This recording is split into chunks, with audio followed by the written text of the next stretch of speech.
News 24 express देख रहे हैं आप। मैं हूं आपके साथ संगीता राव। उत्तर प्रदेश के उप मुख्यमंत्री केशव प्रसाद मौर्य प्रयागराज भ्रमण के दौरान 68 किलोमीटर लंबे बन रहे रिंग रोड के कार्यों की समीक्षा करने मौके पे पहुंचे। इस दौरान उन्होंने रिंग रोड के विकास कार्यों की समीक्षा की और गंगा नदी पर बन रहे 4 लेन पुल के विषय में जानकारी भी प्राप्त की। अपने समीक्षा निरीक्षण कार्यक्रम के दौरान पुल निर्माण कार्य में लगे मजदूरों के साथ उन्होंने सेल्फी भी ली और उनका उत्साह वर्धन किया।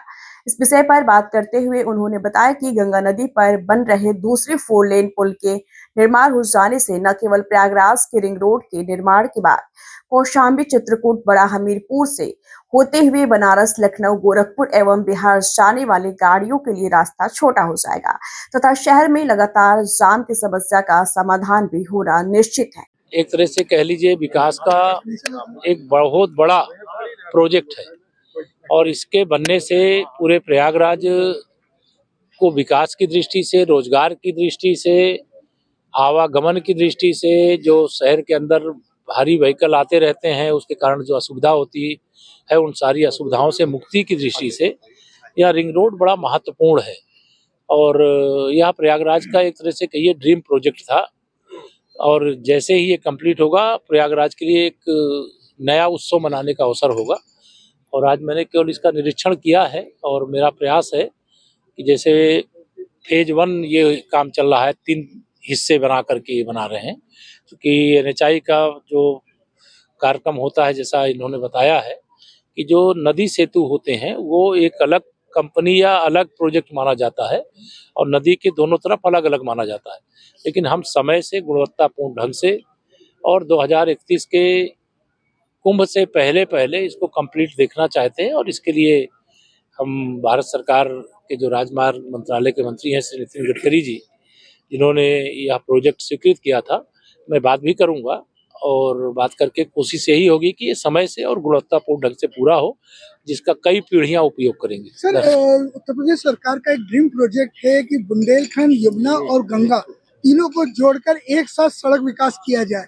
इसमें ये प्रोजेक्ट कितना कारगर रहेगा? ये प्रोजेक्ट देखिए एक दूसरे को लिंक करते हैं। जो प्रोजेक्ट बनते हैं वो चाहे एक्सप्रेस वे बने, चाहे राष्ट्रीय राजमार्ग बने, चाहे राजमार्ग बने, ये तीनों एक दूसरे को सहयोग करने के लिए, एक दूसरे को जोड़ने के लिए ही होते हैं।